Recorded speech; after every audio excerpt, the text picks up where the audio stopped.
Doctors can be surrounded by people all day, yet still feel lonely. Today, we're talking about the power and importance of community and connection for physicians. If you're a doctor, healthcare leader, or patient, you belong here.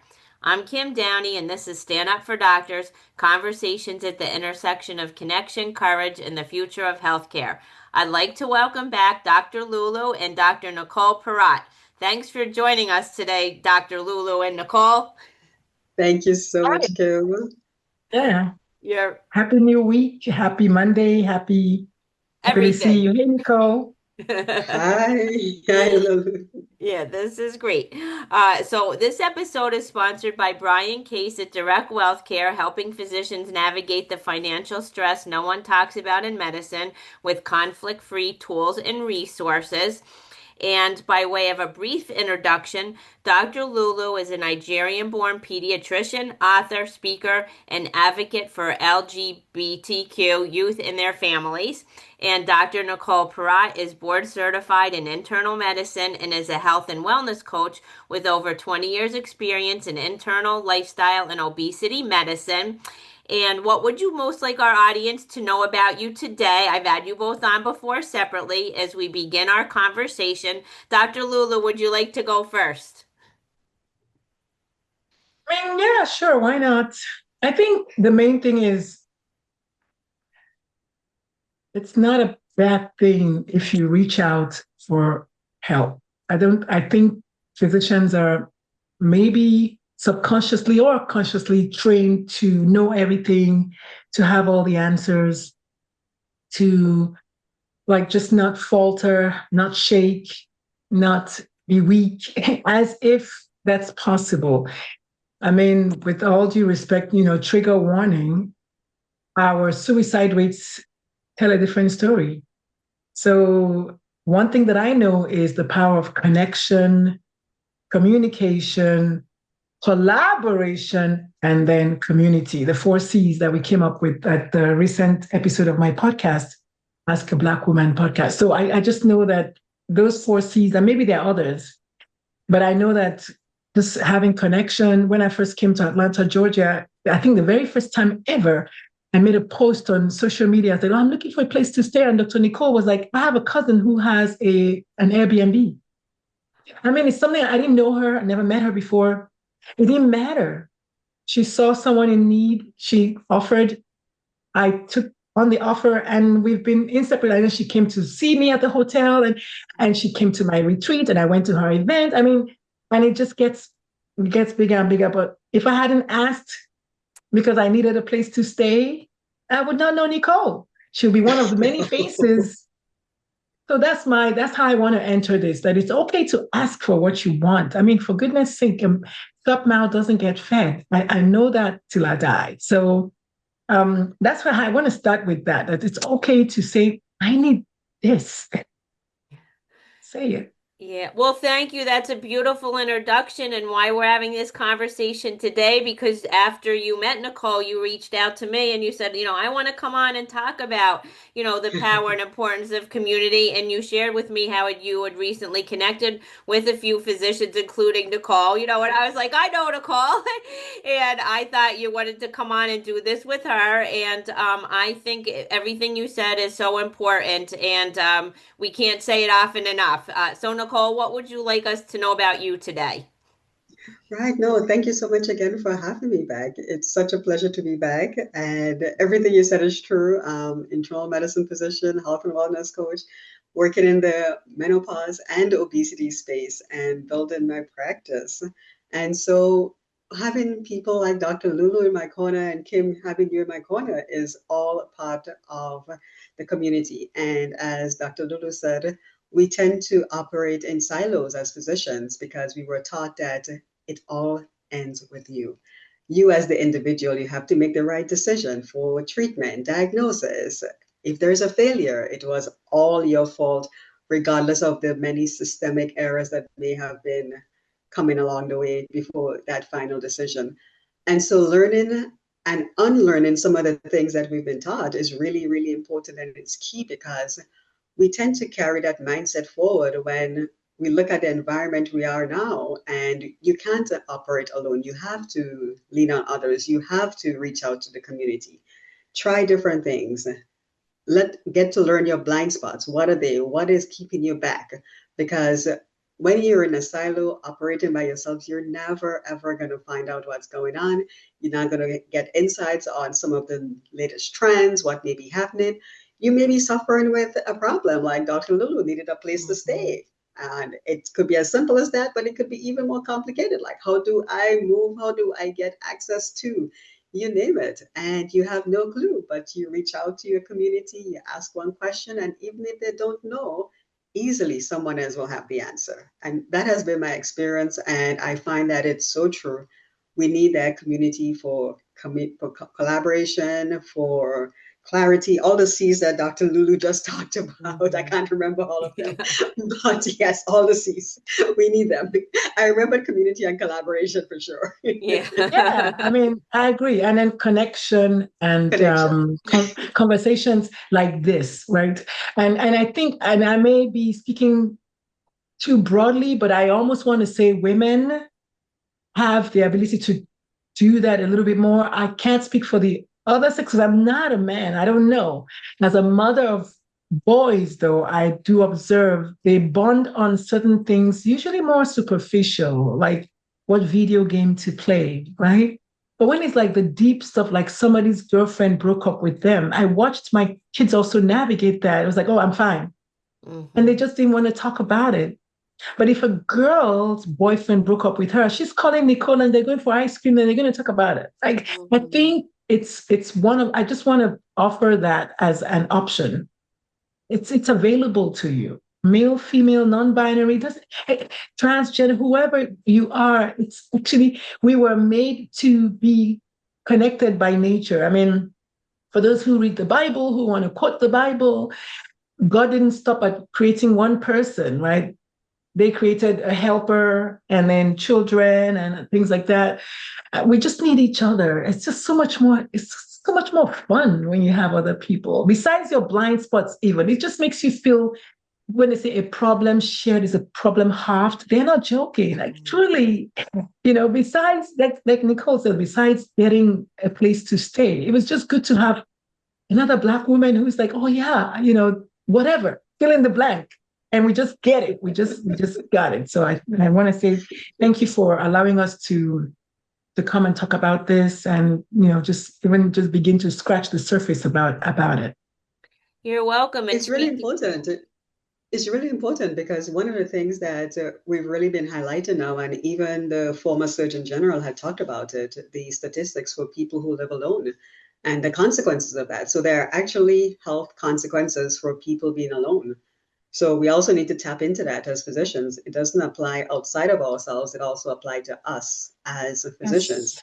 We can't operate in silos. Our patients cannot operate in silos by themselves, fix themselves the same way we can't do it because there are long-term health consequences as a result. Right. Yeah, that's actually one of the things that I remember. I think it was the one before last, the Surgeon General that talked about loneliness. And as someone who was in the military, I want to just kind of underscore that some of the studies that came, suicide specific in the military, which is kind of weird. Well, you're in a barracks, there are thousands of people, yet they have a very high suicide rate because you're around people doesn't mean you're connected emotionally to the people. So that's one of the C's, right? Connection, finding the way to connect. When I think my first TED talk, I talked about the fact that a suicide attempt is not a cry for attention, is a cry for connection, an attempt, because wait, it's no one, I can't find anybody, I'm alone. And how painful and how hard it is to be alone. So even though my kids are young adults, I just called my baby today because he's on vacation, he's in Sacramento, he's by himself in a sense, he's doing a summer job there. And I sent him a text at 7:00 and I was like, oh, it's 4:00. But at 7:00 his time, he called me, he said, Mom, I'm up. I said, good, how are you? Yeah. How are you? How are you really feeling? You're going to be 22, but I want to know how you're doing. Mm-hmm. And just opening that door for him to know that it's available for him to reach out if he needs to. I think that is another thing that we need to ask our colleagues to know that it's okay to reach out. It's not a sign of weakness when you ask for help. That's a great point. And you know what? I'm glad you said that because that just brought back a couple of things to mind. What you touched on about male versus female and that connection. And it is true. I'm part of a couple of women groups, and in both groups, the women would easily make plans to get together. And sometimes it's for themselves, and sometimes it's for themselves and the kids. And it's easy to do that. And then we would try to do events for the men, and you see the men come around and they may talk about the basketball game, they may talk about the football game, they may say, oh, let's exchange numbers, but then they don't. And then you have the same event or another event, and the same group of men show up, and they may or may not have the same conversation and say, we're going to exchange numbers, and they may or may not follow up. But then it's interesting what happens when they actually do make that connection and they do find people that they truly like. And it usually starts superficial, like you mentioned, whether it's the football, the car racing, you name it. But then once they do find that connection, you do notice that change where they actually make an effort to show up and go and be there for each other. But what you also said about your son, I had a brunch yesterday with a group of women, and one of the women has kids, two boys around your kids' age as well, Dr. Lulu. And she does the same thing. One child is in Greece studying, and she makes a point every day to call him on her drive from work to find out how he's doing. And she Oh, said he's that the really connection is great. deeper because it's not how Yeah. your day is going. How are you feeling? How are you How really? are Yeah. you And then feeling? yeah, and I think putting that really there. And one of the things that came up, and Nicole, I can't wait for you to come on the podcast so we can talk more about this. But one of the things that came up in one of the episodes that we've shot is how we're actually raising these children. Because the truth is, one of the keynotes I give is called Bias Begins at Home. But even forget about bias, so does love, so does unlearning, so does healing, right? So Yeah. does knowing what's safe, so does knowing who to play with. Like when your mother said, well, don't play with that kind of person. And then you get stationed in Greece where it's filled with those kinds of people. So what are you going to do? And I think just Right. being aware as parents, also how we're raising these children, the messages we're giving at a very early stage. The talk I gave over the weekend was titled The Relationship Behind the Relationship. And I wanted them to, and Nicole, I'm so happy that you're here because the next retreat is going to be about, that's going to be a relationship retreat. We're going to focus on the relationship behind our relationships. And Right. it came up Right. because I had to write a chapter for a book, and I was writing about me and my most recent relationship with my ex-wife, and how after 10 years of promising each other that we're gonna ride or die, was gonna be us against the world. And then somewhere along the line, the relationship fell apart. And I started thinking, well, what was the relationship? What did we bring into the relationship without even knowing? What energy did we bring? What people did we allow? How did we get here? And I said, sounds like a very good retreat. So Nicole, I don't know if you've experienced that, but I just started thinking about all the relationships that come in with what am I bringing with me into the relationship? What are my expectations that may or may not be realistic? Again, what are we bringing into these relationships with our children? The person who calls her kid. I was able to bond with my youngest child hard because for 4 years it was just me and this guy. Because everybody else had gone off to college and the marriage was over. So it was just me and him. So we became like road dogs, and he could sense when I was needing him. I could sense when he needs me. We needed that close contact. And I wonder if it was son and father, would it have been the same? I don't know. I can't speak for that, but I'm just glad that I was able to pull it out of myself to also force myself to bond with this kid whose father just passed away. And it's like, he only has me, if that makes any sense. But yeah. Yeah. hmm Yeah, all of that is so important to share. And I'd like to give a shout out to Dr. Adam Harrison, who's now in New Zealand, and has started Good Man Wellness specifically to what you're talking Oh, about yes. gathering men in person to have just talks, about all of these things. So that is really critical. And then there's a nurse here in Connecticut, Todd Angelucci, who's doing the same thing, and I've had him on before. So thank you for spotlighting that. And I know people often remember the stories. So I'm wondering if either of you have a story to share about like a moment in your career like where you felt unexpectedly alone? Cole, do you want to go first since I went first earlier on? I'm just in the spirit of, Sure. yeah. And that's a good question. That's a good question. And you know what? I think, yes. So as we talk about community and connection, one of the things that we do as physicians, we learn how to take care of patients, we learn how to diagnose, treat, run the codes. I was a hospitalist for many, many years, over a decade. And so that part of it is just ingrained in how I showed up. And it was just, this is what we do. We go, we go, we go. And so I was very surprised and taken back after I had my kids that shift that happened and that go, go, go, go, go, constantly being available, not worrying too much about the extra hours and time you're putting in, how that played in. And it was quite surprising that shift that happened. And I had twins. And so it wasn't, oh, there's one kid. And so there are two parents. Let's get one babysitter and we have three adults for one kid. It was literally two kids, two parents, and a nanny. And depending on what was going on, it was not necessarily enough hands on deck. And so trying to navigate that, especially in the hospital environment, was actually surprisingly alone because this is still something that we have spotlighted in many, many events. I'm also the chair of the Georgia chapter of the ACP Wellness Committee. And so that is something we spotlight a lot, that we find women physicians don't have the breaks, they're not allowed the bandwidth, they don't get flexibility. There's no accommodation to these things as they experience that transition from just being solely a physician at work to now navigating other roles and other roles that are just as important. And I remember those first few years were just extremely alone. And then my son got diagnosed with special needs. And so that just compounded the aloneness. And by the time you dig yourself out of it, it's hard because you're thinking, oh my gosh, there's nobody else on earth experiencing this. And so as a result, I mean, whenever I saw someone who said, oh, I'm moving to the area, where do I go for baby care, babysitter? Where do I go for daycare? What schools are good? And I would say, oh my gosh, you poor thing. Here, let me give you all the information I have at my hand. When another good friend of mine was having twins, and she was like, oh, I was like, oh my gosh, if there's one takeaway you need, get a night sitter. And she will forever mention my name whenever she talks about it. She was like, this girl saved my life because that one piece of advice. Sometimes that's all you need. Somebody who's been there who'll say, hey, this is, if there's one thing you need to take away, is this one thing.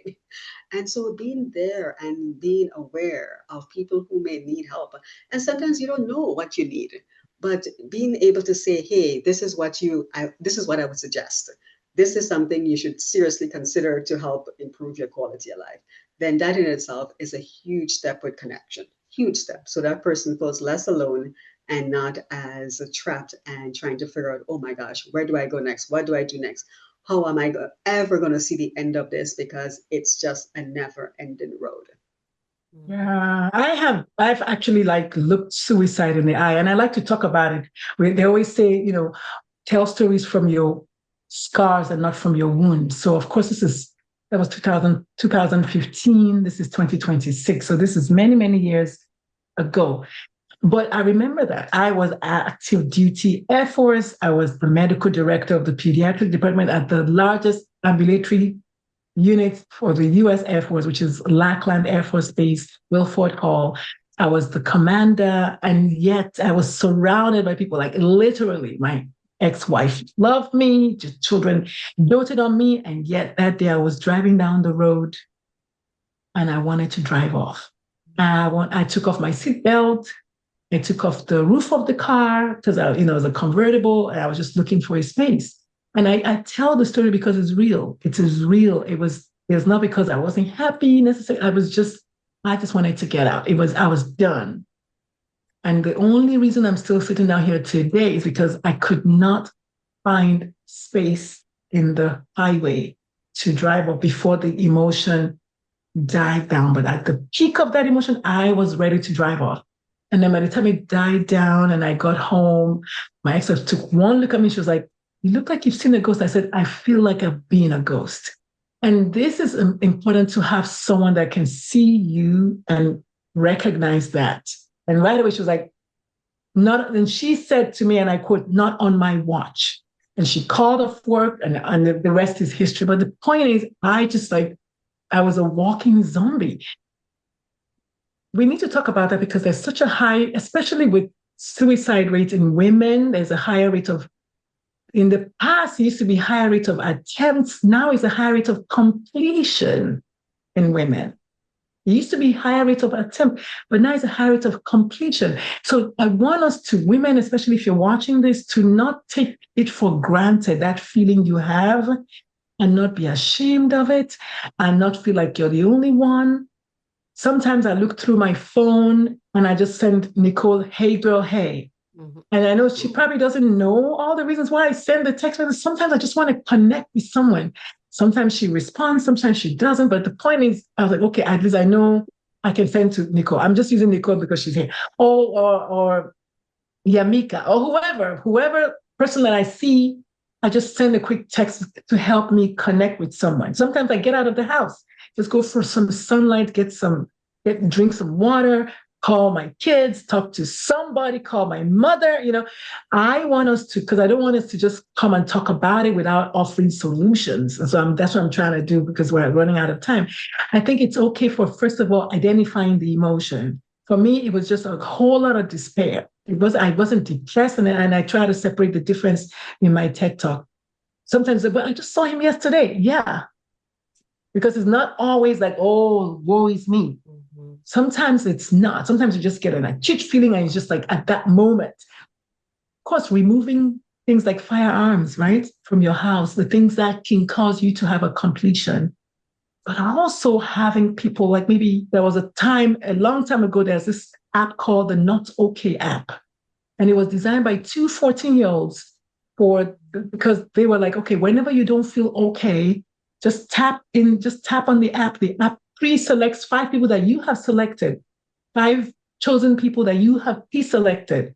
So when you type, "I'm not okay," it sends a message to those 5 people and your GPS location, so that someone can say, "Wait, I got you. I'm coming to get you. I'll be right there," or whatever. Because you never know when the feeling might occur. And it may not be all the way to suicide. It could just be you're just feeling overwhelmed today. It could be anything. And I want us to just know that the Not Okay app, it's a red app. Download it. Get some people on your phone that you can call, text, or whatever. Find something that makes you feel happy. For me, it's going for a walk, getting some sunlight, and just getting outside of the house, and then talking to strangers. For me, it does it for me, because when I say hello to someone or their dog, it interrupts that thought process for me. So again, those are the things that work for me. I don't know about Nicole, if you have any solutions, because you specifically work with women especially, and we are the ones that right. listen to each other, first of all. But no, you're right. And that is such a good idea about the app. Never heard about it. And that is something that should be promoted more widely, because that is such an easy thing to do. Just press a button, and then you have so many people in your world who would know that things are not okay and would come get you. But I think the key that you talked about, though, is being able to identify what's going on and having that presence of mind to interrupt it. I think that's where the key is, being able to interrupt it and knowing when you know what the triggers are and able to identify those and interrupt it. I think that is the key, because not knowing, you just continue to spiral and it becomes a downward spiral to completion, like you mentioned. So once we're able to make that identification, which takes a lot of self-awareness, which is hard. And that's the thing about it, because unfortunately, despite all the information we know about mental health, it's still hard for physicians to get access to mental health and not have it affect their jobs. I mean, we know there are foundations like the Laura Brennan Foundation to help people get support and remove those stigmatizing information from credentialing. And so things like that need to be talked about more and become nationwide programs to make it easier, because yes, a lot of the states have removed that language, but it still exists. And it's still, even if Yeah, it's it's a not there, people subtle, still have that yeah. mindset that it's not easy to access. And um, yes, I mean, you talk about completion, and just flashback to a friend of mine who tried a couple times, and then she finally completed it Yeah, I had a because, friend too. I had a friend yeah, too. and And she was a surgeon. She was a surgical resident. So she was a physician too. And she was a right. black, she's Nigerian, all the things. Yeah. Yeah, yeah, yeah. So yes, no, I mean, being able to access those resources is key. I love that you mentioned naming the emotion. And as coaches, I know we have a feelings wheel. So you can download a feelings wheel that's available, that's free, and then just spin around and just find the feeling that you're feeling. And if you can allow yourself to go there, maybe trace it back to the thought that created that. And so as a coach, I'm also available. And so is Nicole. I mean, I think maybe part of this, I don't know, Kim, if this is allowed or not, but we're out here. I work almost exclusively with the LGBT plus community because they have a high rate of just like self-internalized homophobia, a lot of externalized homophobia. I mean, it's just nonstop bombardment from the outside world. So for them specifically, I want to reach out to you because there are doctors who are queer just like me. There are employees who are queer just like me, and there are patients who are queer just like me. Queerness is not a rare thing. So if that's your thing, you reach out to me and reach out to Kim, reach out to me, and find someone. If you have no one, dial 988. We have 988 now, which is available. There's just lots of other ways we can connect to people. So I just wanted to offer that to anyone who's out there. You can call 911, you can call 988, you can call me. I'll give the information to Kim. My number is out in public. It's 802-768-1180. And just reach out to someone and just talk to someone because you're not alone. You're not alone. Yes, absolutely. Thank you both for sharing all of this. And Dr. Lulu, I'm so glad that you're okay. And I'm just so happy that we could have this conversation today. And those are the messages that I like to share with doctors. It's not just you. You're never alone, and there's always a path forward. So those are a few messages that I would like to share. Do you each have a take-home action message for our audience in one sentence? One sentence. Okay, let's see if we can make this one sentence. I think the key is just taking that minute to really become self-aware, identify the feeling and stop. Once you could identify the feeling, you could then move from there, but you have to name it and take that power away and then go from there. Yeah, for me, I have a framework called pause. So P is literally pause, and the A is ask yourself, what am I feeling? U is understand the story you're telling yourself about that. And then S is if you can switch that feeling or that emotion or that thought, and E, take empowered action towards away from the nauseous stimulus and then towards something that's going to make you feel good at that moment. Just the next 10 minutes, just something I can do for the next 10 minutes. We're not talking about a year, a month, just the next 10. What can I do for the next 10 minutes? And if you can't find anything, find someone to help. Compassion means empathy plus how can I help you? So if you can find someone to help, it would take away that thought about yourself, just finding someone else. So try pause, Pause. My name is Dr. Lulu. I'll see you in the next go around. That's great. I love that acronym. And what we're saying is community is so important. Any of us can help you find community. When I talk to a doctor, I seem to know who they'd want to connect with and ask for help. So many doctors are saying that now. It's a strength. It really is not a weakness. So I will put in our show notes how our listeners can get in touch with you. So thanks again for being my guest. And if today's conversation resonated with you, please like and subscribe. And there's more stories like this in our White Coats book series. And for those who feel called to go deeper, we'll be gathering this October at our inaugural physician retreat. Would be honored to have you join us. And Nicole will be there. I know Dr. Lulu had another commitment, so we're sorry, but maybe if we do it again next year, we'll all be together at that time. Yes, I And might come links. this year. You never know. I might surprise you. Okay, all right. That would be fantastic. So links are in the show notes, including how to reach out to our guests, as I mentioned. And please reach out if you're interested in sponsoring one or more episodes. It truly sustains this work. More information about sponsorship is also in the show notes. So in closing, to move the needle in healthcare, we all need to raise our voices and we all need to care about each other. We already know that doctors need to care about patients. Patients need to care about doctors too. So stand up, doctors, and let's stand up for doctors.